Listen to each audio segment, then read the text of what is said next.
With everything LEGO's done, it's hard to know that they made bricks called Modulex to help architects make drafts for buildings, or that certain vintage red and yellow bricks contain a carcinogen and are poisonous to all living things. I'll talk more about these two facts later, but first, let's start with the exact moment the modern LEGO brick came to life, because we actually know it down to the minute. Godfrey Kurt Christensen filed the patent for the stud and tube coupling system on January 28, 1958. And it's the system that we've used ever since. It's what makes LEGO bricks lock together, and LEGO's own history page gives us the exact time this patent was filed, 1:58 p.m. This is a super weird fact that honestly be good for LEGO trivia, and this next one is too, because it's the origin story behind the name LEGO. Old Kurt Christensen wanted a good name for the company in the 1930s, so he held a naming competition with the entire company. Lots of people submitted names, but when the votes got counted, Old was the winner of his own competition. He got LEGO from the Danish phrase leg godt, which means play well, and obviously it was the right choice. This was back before bricks fully took over, and making that switch from wood wasn't easy, because they had to prove that plastic toys could be the future, and they did.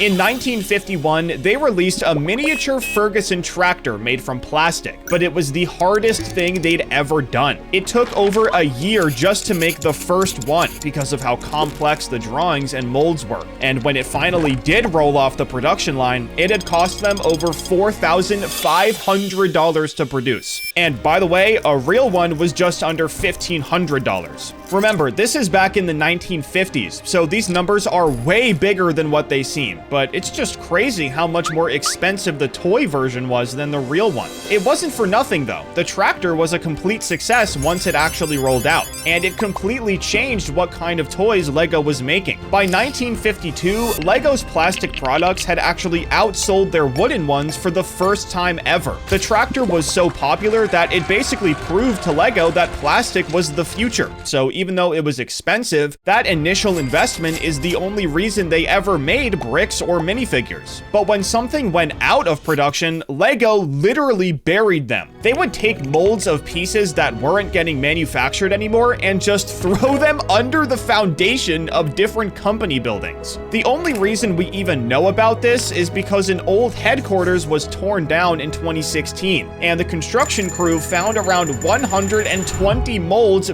buried inside the concrete. They were clearly doing some weird stuff early on, but they also wanted to help anyone they could. In the 1950s, Denmark was getting a lot more urbanized, with new roads, stoplights, and cars all over the place. So LEGO decided to help kids try and make sense of everything that was going on by making the town plan theme. It was originally a collab with the Danish equivalent of the Road Safety Council, and even though Town Plan went on to be a super famous theme, the only reason it exists is because LEGO wanted to help kids understand traffic patterns. There was a lot going on back in the day, and it only gets weirder when we talk about Iceland. After World War II, Iceland had really tight import restrictions. LEGO couldn't just ship products there, so they needed another solution if they wanted to sell there. So in 1955, they made a licensing agreement with SIBS, the Icelandic Association of Tuberculosis and Chest Patients. SIBS was originally founded to help people with TB, and one of the ways they did that was with work-based therapy. So LEGO sent their molds over to Iceland, and patients built LEGO as part of their recovery program. The sets were sold under the name SIBS Cubes because Icelandic laws didn't allow foreign company branding on the packaging for whatever reason. This was part of a big move to take LEGO worldwide, but they had a bigger problem than import restrictions. Their hometown, Billund, Denmark, is a tiny town in basically the middle of nowhere, so getting there is not easy. The entire time LEGO was trying to expand, they were using a private airfield, and in 1964, they had enough of this tiny little airstrip. They decided to invest in the Billund Airport, which was a new and up-and-coming project, and is now the second busiest airport in the entire country. And the only reason it got to this point was because LEGO invested in it just so they could take LEGO worldwide.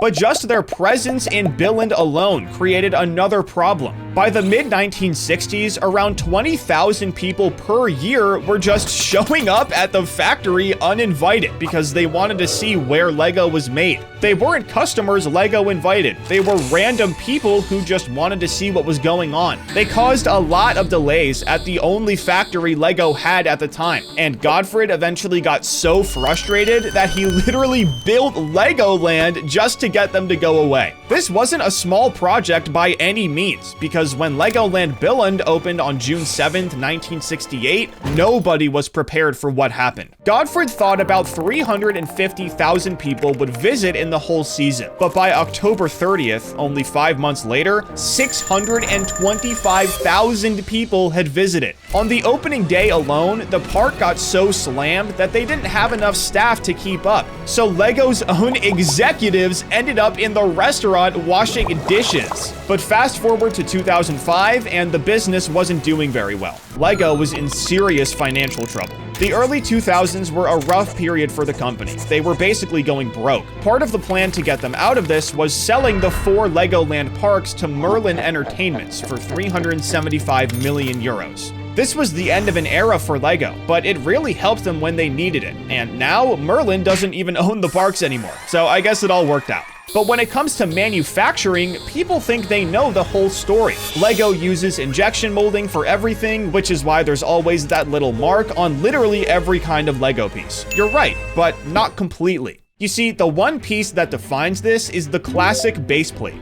These were made with vacuum forming, which is where plastic is heated until it's malleable and draped over a mold. This is the biggest reason why base plates are so much more flexible than regular Lego, and also because it's giant and skinny. You know, that also helps. But Lego's wheel design also has an interesting story. Their first idea for a wheel was to place it between 2 bricks, but that didn't work at all, so they had to get creative. Instead, they used a system with a 2x2 brick, a metal shaft, a hub, and a rubber tire that all plugged into a modified 2x4 brick. And it actually worked. Then, the tire side of Lego got way bigger than anyone expected. We all know Lego is the biggest tire manufacturer in the world, but did you know they had an entirely separate factory just for them? In the 1980s, they acquired a factory called System Plast, and it was a molding factory that could make up to 150 million tires per year. So Lego used it to its fullest extent, and people just started calling it the Tire Factory, because literally all they did there was make tires. But this next thing is something I've been suspicious of for years. You know how Lego always gives us little bags of pieces inside big bags with other pieces? I always thought this was weird, since it'd be easier to just put all the pieces together in one bag,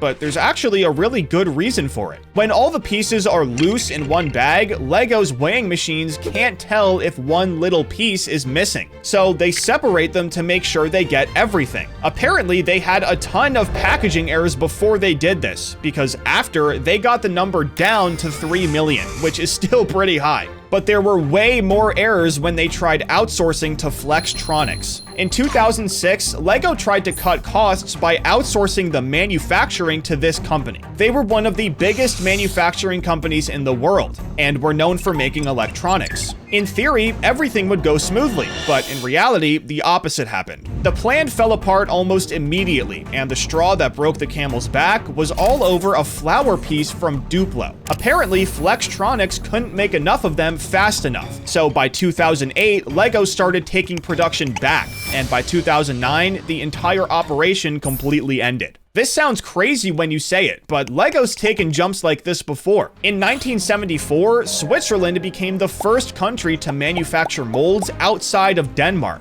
The factory was actually pretty small, but they had this brand new hot runner mold technology that reduced waste during production. So Lego took a chance on them, and it paid off. Lego's always been about doing as little damage to the environment as possible, and something they did in 2018 makes this even more obvious. They started making plant pieces out of recycled plastic made with plants, specifically sugarcane. They still use this stuff to this day, so it was a really successful project, but they don't all go this smoothly. In 2023, Lego ended a project they'd been working on for years. They wanted to slowly transition out of using oil-based plastics and into a plastic called rPET, which is the most recycled and recyclable plastic on Earth. But apparently, using it caused more carbon emissions than the oil-based plastic. So even though it was more environmentally friendly, it was worse because of how much of it LEGO was using. They've changed their bricks a lot over the years, but the biggest change by far was when they made Modulex. It's nothing as wholesome as trying to be friends with the environment. The only reason Modulex exists is because Godfred couldn't design his house with regular LEGO. The proportions were way off, and instead of just calling an architect, he made an entirely new brick system so he could do it himself. Modulex is a 1:20 scale system with perfect cubic proportions, which is what Godfred needed to make a draft for his house. The funny thing is, he wasn't thinking about anyone other than himself when he made Modulex. Only after it worked did he realize that real architects could probably use something like this. So he mass-produced it and sold it commercially, but it never ended up doing very well. It wasn't compatible with regular LEGO, which meant kids weren't going to buy it, and it actually didn't catch on with architects like Godfred thought they would. However, they do still exist, and they make signs for countries all over the world. So that's something, I guess. But unfortunately for LEGO, something much worse happened when they switched from cellulose acetate to ABS plastic in 1963. For some reason, this material just wasn't as good at making consistent bright reds and yellows. For a while, red and yellow bricks didn't look that good. So in 1963, the companies that made this new plastic added cadmium to the red and yellow bricks to make the color more vibrant. They did this until 1972, and the reason they stopped is pretty crazy. Cadmium is a known carcinogen and can cause all different kinds of fatal health problems. According to the National Library of Medicine, international warnings of health risks from CD pollution were issued in the 1970s. So this is definitely why LEGO stopped using it so suddenly. Now, luckily, there wasn't any risk of kids getting health complications from the cadmium. It was completely sealed, so there was no way it could get into someone's body. But the effects on the environment were pretty bad. When the bricks ended up in landfills, the cadmium leaked into the soil, and it's also toxic to plants and animals, so this is definitely not good. This is also why people say to avoid vintage LEGO from the 60s and 70s, because cadmium can leak out over time, and if it gets on you, it's definitely not going to be good for you. Overall, this was definitely one of their biggest mistakes, so let's just move on to something more happy. Back in 1978, when LEGO released the space theme, the astronauts' helmets were made to be compatible with every other theme on the market. According to the GOAT Jens Nygaard Knudsen, making new molds at the time was genuinely difficult, so instead, he opted for making one piece that everyone could use, and he executed it perfectly. If you find the piece on BrickLink, you'll see that it's shared by lots of minifigs from that era, which is super sick. With all the success from those themes, LEGO got pretty bold and made a theme called Fabuland. We've all heard of it because of how cursed the minifigures are, but there's something about this theme that no one talks about. Fabuland was the first theme to build something outside of the sets. LEGO made storybooks, playing cards, clothing, and even an animated TV show. Also, they could build up a plotline. Pretty much every successful theme copied this blueprint, but nobody knows that Fabuland was the first to do it. And speaking of first evers, did you know that Castle didn't get its first official king until 1995? That's 17 years after the theme started, and in those years, LEGO made literally everything else. Entire factions with deep plot lines, a minifigure with their own real name, but no official king. It's one of the weirdest facts ever, but another one is that LEGO Ideas wasn't always LEGO Ideas. Before 2014, when the theme was made, LEGO Ideas was just an experiment called Kuzu. It worked the same as Ideas. Fans submitted sets they made themselves, and if they got enough supporters, LEGO would review them and put them on the shelves if they liked them enough. But it was only available in Japan. The first set that came from Kuzu was the Shinkai Submarine, but the more famous winner is the Minecraft Micro World Forest set. But even Kuzu wasn't the first of its kind. Back in 2005, LEGO launched something called LEGO Factory, which let fans design builds using a digital software and submit them for review. 7 sets actually made it onto the shelves from this project, and LEGO would even put the winners on the back of the box.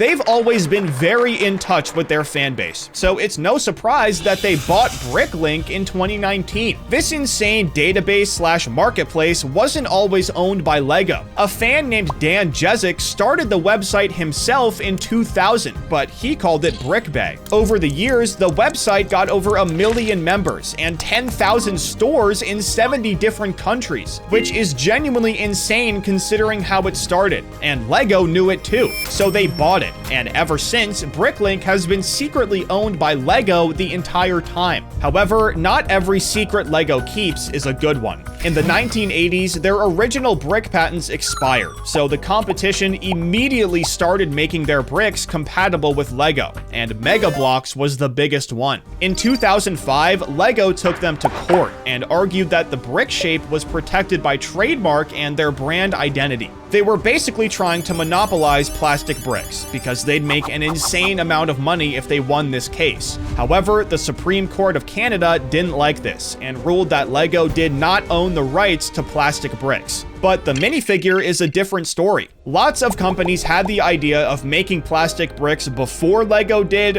when LEGO did, and after LEGO did. But the minifigure was their own original idea. In 2015, LEGO took a company called Best Lock to court because they were making figures that were basically identical to LEGO's. And unlike with Mega Bloks, LEGO actually won this case. The court ruled that LEGO held the rights to the shape of minifigures, which meant that Best Lock and any other company couldn't legally copy them. It was a big win for LEGO, but unfortunately for their pockets, they'll never own the rights to bricks. But how many of these things did you already know? Be sure to let me know down in the comments, and don't forget to subscribe.